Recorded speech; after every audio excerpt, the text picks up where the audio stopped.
আসসালামু আলাইকুম। দর্শক সবাইকে আমন্ত্রণ জানাচ্ছি আইসিসি চ্যাম্পিয়ন্স ট্রফি 2025 নিয়ে আমাদের বিশেষ আয়োজন ডাগ আউটে। দর্শক আমাদের সঙ্গে প্রতিবারের মতো একজন অতিথি থাকেন এবং এবার আজকে যে অতিথি আছেন তিনি আর কেউ নন, আমাদের সাবেক ক্রিকেটার সানোয়ার হোসেন। ভাইয়া কেমন আছেন আপনি? জি ভালো।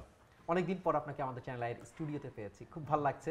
তো Thank you. ক্রিকেট নিয়ে নিশ্চয়ই কাজের মাঝখানে এখনো ক্রিকেট নিয়ে কতটা আসলে থাকা হয়?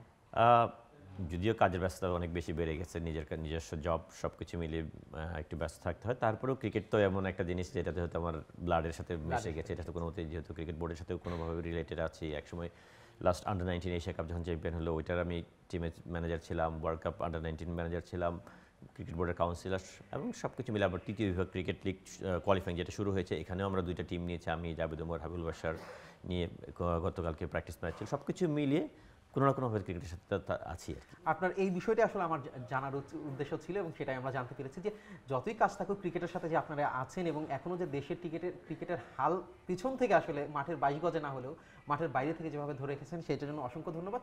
আর আজকে যেহেতু আমাদের চ্যাম্পিয়ন্স ট্রফি দর্শকদের সঙ্গে কথা বলবো ফাইনাল এবং আমাদের আজকে ডাগ আউটের শেষ অনুষ্ঠান চ্যাম্পিয়ন্স ট্রফি 2025-এ, তো ভারত এবং নিউজিল্যান্ড দুই দলের খুব কঠিন দুই প্রতিপক্ষ এবং যোগ্য ফাইনালিস্ট হিসাবে আসলে আমরা কয়েকদিন ধরে আসলে বলে আসছি।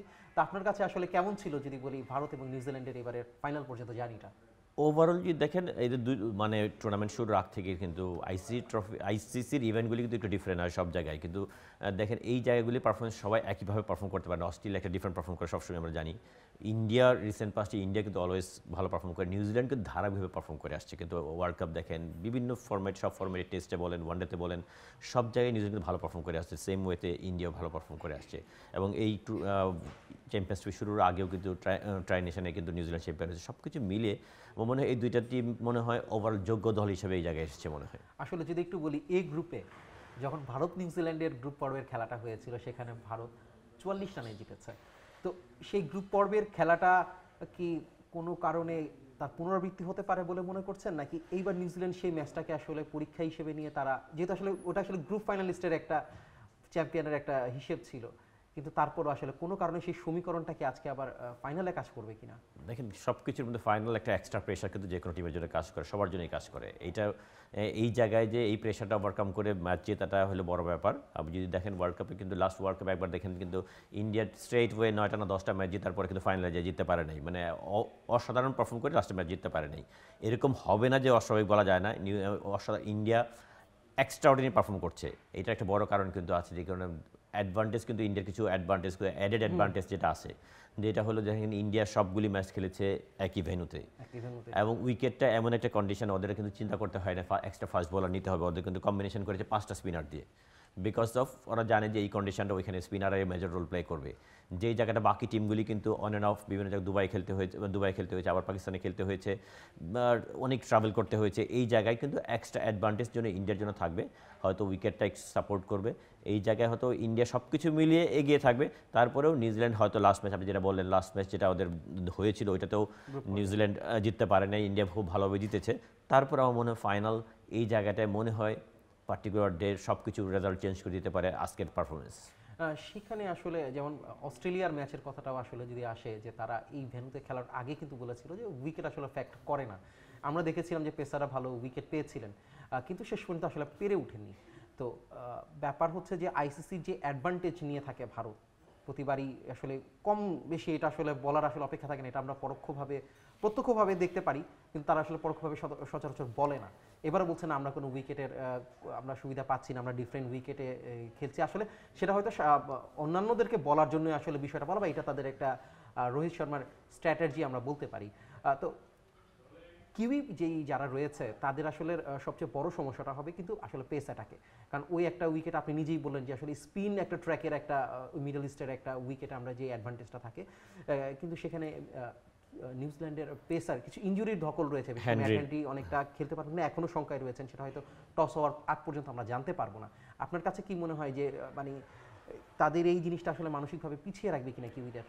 ওভারঅল আমি বলবো এখানে আনলাকি, যেই কারণে প্রথমে বলবো পাকিস্তানকে। পাকিস্তান কিন্তু হোস্ট কান্ট্রি, পাকিস্তান কিন্তু মানে এটা হওয়ার কথা ছিল ফাইনালটা কিন্তু পাকিস্তানে লাহোরে হওয়ার কথা ছিল যদি ইন্ডিয়া না যেত। এই দিক দিয়ে তারা আনলাকি, এক তো তাদের পারফরমেন্স একেবারেই ভালো না, তারপর হোস্ট কান্ট্রি হিসেবে ফাইনালটা তাদের এখানে হচ্ছে না, এটাও একটা মাইনাস পয়েন্ট। সব কিছু মিলে যেটা বললেন ইন্ডিয়া এই জায়গাটা আসলে সবাই আইসিসি বলেন বা বড় দেশগুলো সবাই ইন্ডিয়ার কাছে ওই জায়গাটায় হয়তো সব কিছু স্বীকার করে নেয় বিকজ অফ আমরা জানি ওয়ার্ল্ড ক্রিকেটের সব আইসিসির ইনকাম বলেন, ওয়ার্ল্ড ক্রিকেটের প্লেয়ারদের ইনকাম বলেন, ম্যাচ রেফারি, আম্পায়ার সবাই এমন একটা জায়গায় আটকে যায় যে আইসিসি অনেক কিছু সিদ্ধান্ত ইন্ডিয়ার সিদ্ধান্তের বাইরে যেতে পারে না। এটা একটা ব্যাপার, যতই বলুক এটা একটা এক্সট্রা অ্যাডভান্টেজ। তবে টিম কম্বিনেশন থেকে শুরু করে যেটা বললাম, টিম কম্বিনেশন ওরা কিন্তু জানে যে ওদের এই ভেন্যুতে এই উইকেটে খেলা হবে। বাকি টিমগুলি কিন্তু জানে যে এটা তাদের পাকিস্তানেও খেলতে হতে পারে, এখানেও খেলতে হতে পারে, দুবাইও ফাইনাল খেলতে হতে পারে বা বিভিন্ন ম্যাচ খেলতে হতে পারে। তাদের কিন্তু দুই ধরনের কম্বিনেশন তৈরি করতে হয়েছে। কিন্তু ইন্ডিয়ার ওই জায়গাটায় বড় প্লাস পয়েন্ট ছিল কম্বিনেশনের ক্ষেত্রে, স্পিনার একটা এক্সট্রা অ্যাডভান্টেজ নিয়ে খেলতে পেরেছে, এটা একটা প্লাস। দুবাইয়ের উইকেটটা একটু হয়তো অ্যাডভান্টেজ স্পিনারদের থাকে, তাও আমি বলবো এমন উইকেট না যে শুধু স্পিনাররা ডমিনেট করে, এখানে কিন্তু ব্যাটসম্যানদের একটা বড় রোল থাকে। আমার মনে হয় নিউজিল্যান্ডের ব্যাটসম্যানরা যেই ওয়েতে যেই ফর্মে আছে, আমার মনে হয় ইন্ডিয়ার জন্য এতটা সহজ হবে না আমার মনে হয় ম্যাচটা। তারপরেও এক্সট্রা অ্যাডভান্টেজ তো ইন্ডিয়া এখানে পাচ্ছেই কিছু। কেন উইলিয়ামসনরা আসলে যেই ফর্মেটার বা যেই ফর্মে আছেন, ঠিক একই ফর্মে বলতে গেলে রোহিত কোহলিও কিন্তু আছেন। তার সঙ্গে আশদীপ সিং, ওদের বোলিং এর অ্যাটাক সব মিলিয়ে কিন্তু একটা বড় ব্যাপার। কিন্তু কোনো কারণে যদি আসলে রোহিত এবং কোহলি মানে টপ অর্ডার থেকে তারা যদি আসলে ব্যর্থ হয়, সেই ক্ষেত্রে কি আসলে মিডল বা লোয়ার অর্ডারে আসলে ওই হালটা ধরার মতো বা ওই রোলটা প্লে করার মতো কেউ আছে কিনা? কারণ আপনি দেখবেন যতগুলো ম্যাচে তারা আসলে জিতে থাকে বা উইকেটের হিসেবে, সেটা কিন্তু আসলে ওই মানে মোটামুটি টপ অর্ডার 4জন ব্যাটসম্যানই আসলে মেইন ইয়াটা তৈরি করে দিচ্ছে স্কোরের।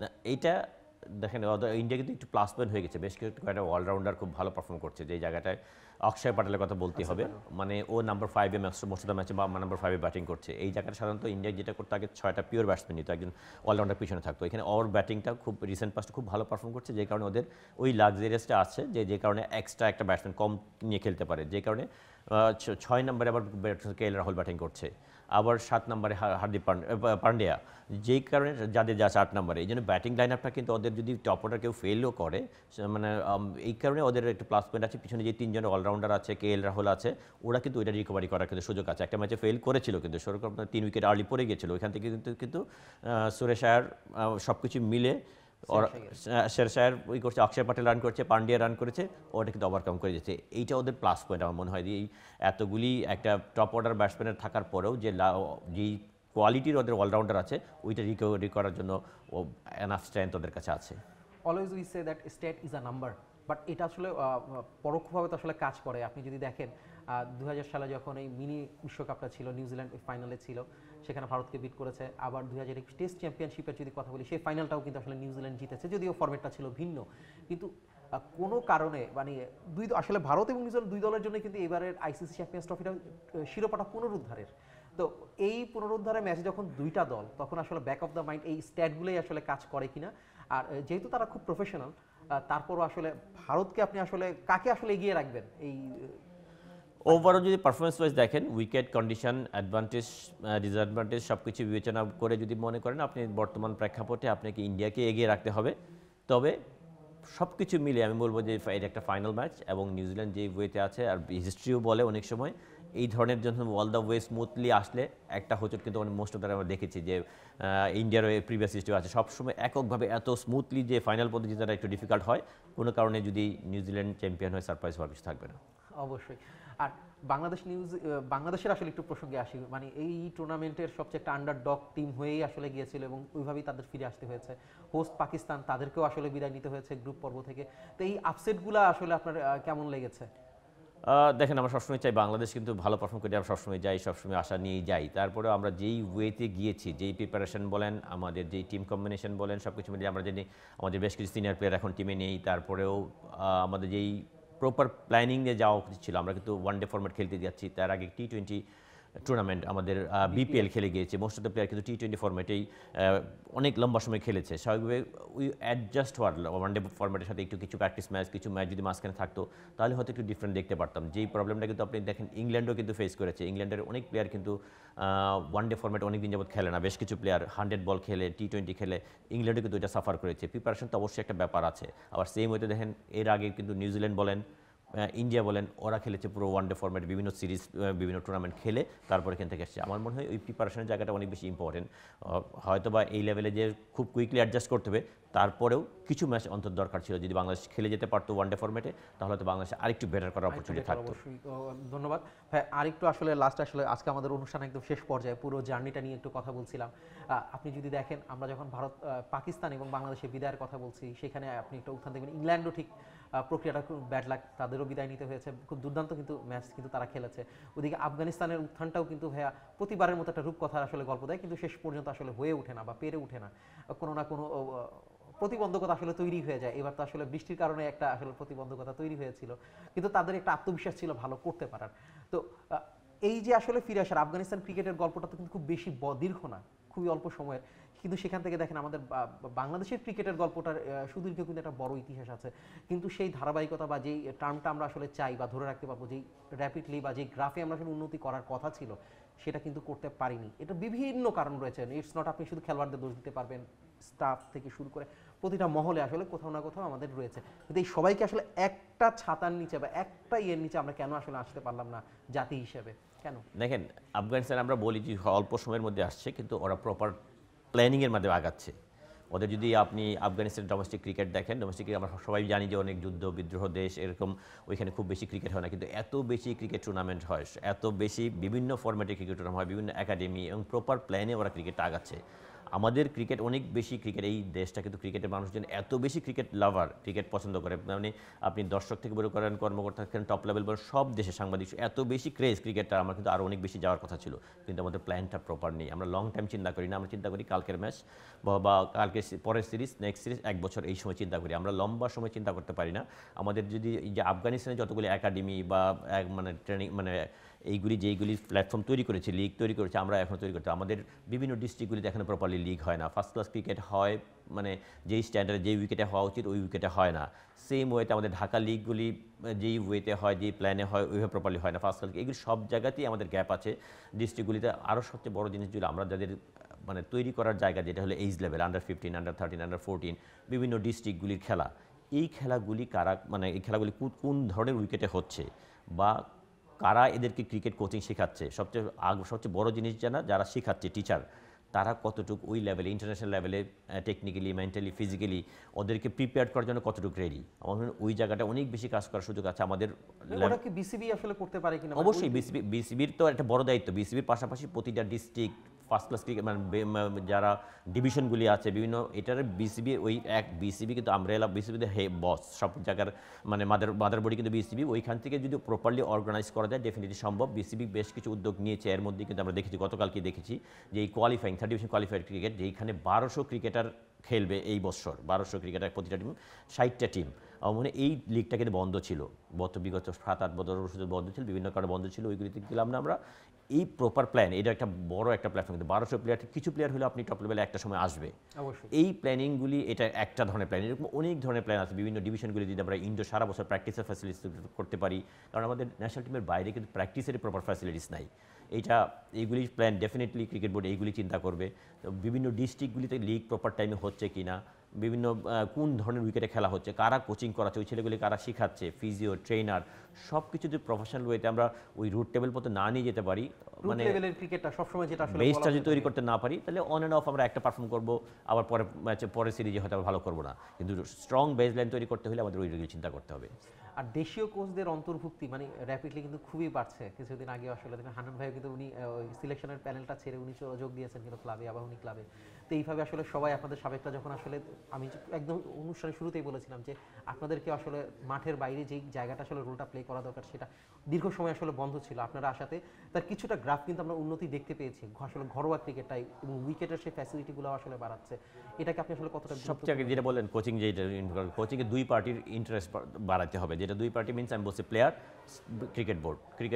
ক্রিকেট বোর্ডের আন্ডারে কিন্তু সবাই জব করে, শুরু করে হয়তো ক্রিকেট বোর্ডের আন্ডারে বা ক্লাব ক্রিকেটে বা প্লাস প্লেয়ার ইন্টারেস্টে কখন গ্রো করবে। ইন্ডিয়ান ক্রিকেটার বলেন, অস্ট্রেলিয়ান ক্রিকেটার বলেন, শ্রীলঙ্কান ক্রিকেটার বলেন, দেখেন এক্স ক্রিকেটার বের হয়েই কোচিংয়ে যায়, টপ লেভেলের বিভিন্ন কোচিং করাচ্ছে বা ফার্স্ট ক্লাস ক্রিকেট কোচিং করাচ্ছে, এই টিমে করছে, আন্ডার 19 কোচিং করাচ্ছে টপ লেভেলের প্লেয়াররা।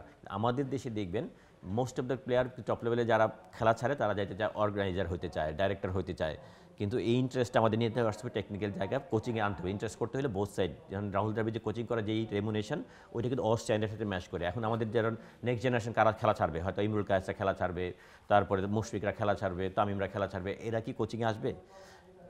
আশরাফুল আসছে, কিন্তু আশরাফুলের সাথে কথা হয়েছে যে প্লেয়ার হিসেবে যেই মূল্যায়ন বা কোচ হিসেবে যেটুকু মূল্যায়ন হতো, এখনও কিন্তু রেমুনেশনটা ওইভাবে চিন্তা করে না। ক্রিকেট বোর্ড বলেন বা ক্লাব ক্রিকেটের যারা হর্তাকর্তা, তারাও চিন্তা করে না যে কোচেরও ওই স্ট্যান্ডার্ডের একটা, তার স্ট্যান্ডার্ডের সাথে অ্যাডজাস্ট করে যদি আমরা মূল্যায়ন করি, ডেফিনেটলি সবাই ইনভলভ হবে, কোচিংয়ের সাথে ইন্টারেস্ট ফিল করবে, তখন কিন্তু আলটিমেটলি কিন্তু ক্রিকেট নেশন, আমরা ক্রিকেট নেশন হিসেবে বেনিফিটটা পাবো। এই কারণে আমাদের চিন্তা করতে হবে যাদেরকে খেলা ছাড়বে তাদেরকে কী ওয়েতে আমরা ইনভলভ করতে পারি ক্রিকেটের এই টেকনিক্যাল পার্টগুলি, কোচিংয়ে, আম্পায়ারিংয়ে, কমেন্ট্রিতে, বিভিন্ন জিনিস আছে ক্রিকেট সেক্টরে যেগুলিতে একটা ক্রিকেট ছাড়ার পরেও যদি ক্রিকেটার একটা প্রফেশন হিসেবে এই জায়গায় ইনভলভ থাকতে পারে, আমাদের কালচারটা তৈরি করতে হবে, তাহলে হয়তো আমরা ক্রিকেটটা অনেক বেশি বেনিফিটেড হব। অনেক ধন্যবাদ। বাংলাদেশ নিয়ে আসলে কথা বলছি, আবার একটু ফাইনালে ফিরে আসি, যেহেতু আজকে কিছুক্ষণ পরে আসলে টসটা অনুষ্ঠিত হবে। তো চ্যাম্পিয়ন্স ট্রফির এই ভারত এবং নিউজিল্যান্ডের মধ্যে আসলে সবচেয়ে মেইন ফ্যাক্টর টসটা কিন্তু সবাই ধরে নেয়। আপনার কাছে আসলে কি মনে হয়, যদি টস জিতে কোন দলের ব্যাটিং বা বোলিং করার, কার সিদ্ধান্তটা আসলে ভালো হবে? না দেখেন, এখানে টস একটা ফ্যাক্টর, কিন্তু আলটিমেটলি কিন্তু আমি যেটা বলতে এই যে ফাইনাল ম্যাচটা কিন্তু মেন্টাল যে একটা এক্সট্রা প্রেশার কিন্তু কাজ করে, যত কিছু করতে পারে এই প্রেশারটা ওভারকাম করে যে যারা হোল্ড করে, যারা করতে পারবে, তারা কিন্তু ফাইনালের প্রেশার কিন্তু ডিফারেন্ট। প্রতিটা ম্যাচ কিন্তু আগে যখন নিউজিল্যান্ড আর ইন্ডিয়া খেলেছে তখন কিন্তু ওই প্রেশারটা ছিল না, এখন কিন্তু এক্সট্রা একটা প্রেশার কাজ করবে। আমার মনে হয় এই জায়গাটায় ইন্ডিয়ার জন্য বড় প্রেশার। নিউজিল্যান্ড কিন্তু ক্রিকেটিং কান্ট্রি হিসেবে অনেক বড় কান্ট্রি, কিন্তু ওদের কিন্তু ওই প্রেশারটা দেশের মানুষের মধ্যে বলেন, মিডিয়ার মধ্যে বলেন, ওই প্রেশারটা নেই। আমার মনে হয় ইন্ডিয়ার যেটা এর ব্যাকআপ মাইন্ড ওরা কাজ করবে। আগেও একবার ফাইনালে উঠেছে, চ্যাম্পিয়ন হতে পারে নাই, এই ফুল ভালো খেলে, এবারও কিন্তু সেম ওয়েতে ওরা গিয়েছে। এই জায়গায় আমার মনে হয় ইন্ডিয়ার একটা বড় প্রেশার কাজ করবে, এইটা হয়তো নিউজিল্যান্ডের জন্য একটা প্লাস পয়েন্ট হতে পারে। সেক্ষেত্রে আসলে টস জিতে আসলে কি ব্যাটিং নেওয়াটা ভালো সিদ্ধান্ত হবে কিনা, কারণ এই উইকেটে আসলে বড় একটা রান করে যদি চেষ্টা আসলে করা যায়, কোনটা মনে হয়? আমার মনে ফাইনাল ম্যাচ প্রেশারটা না নিয়ে যদি বড় রান করতে পারে আগে, ওইটাই মানে প্লাস পয়েন্ট হবে। অসংখ্য ধন্যবাদ সানার ভাই আপনাকে। দর্শক, আইসিসি চ্যাম্পিয়ন্স ট্রফির ফাইনাল নিয়ে আমরা কথা বলছিলাম সানার হোসেনের সঙ্গে। তিনি আমাদের পুরো স্ট্যাটটা এবং এই পুরো ম্যাচের, এই টুর্নামেন্টের জার্নিটা নিয়ে কথা বলেছেন। বাংলাদেশের ক্রিকেটের উন্নতির গ্রাফগুলো তিনি আমাদেরকে চোখে দিয়ে দেখিয়েছেন। তো সব মিলিয়ে বলতে গেলে আমাদের আইসিসি চ্যাম্পিয়ন্স ট্রফির যে জার্নিটা এই পর্যন্ত আমরা এসেছি ডাগ আউটে, সেটা আপনাদেরকে, দর্শকদের খুব ভালো মতো উপস্থাপন করতে পেরেছি। আশা করছি পরবর্তী টুর্নামেন্টগুলোতে আমরা আবারও নতুন নতুন শো নিয়ে আপনাদের সামনে হাজির হব। তো দর্শক, সবাইকে ধন্যবাদ আমাদের সঙ্গে এতক্ষণ সাথে থাকার জন্য।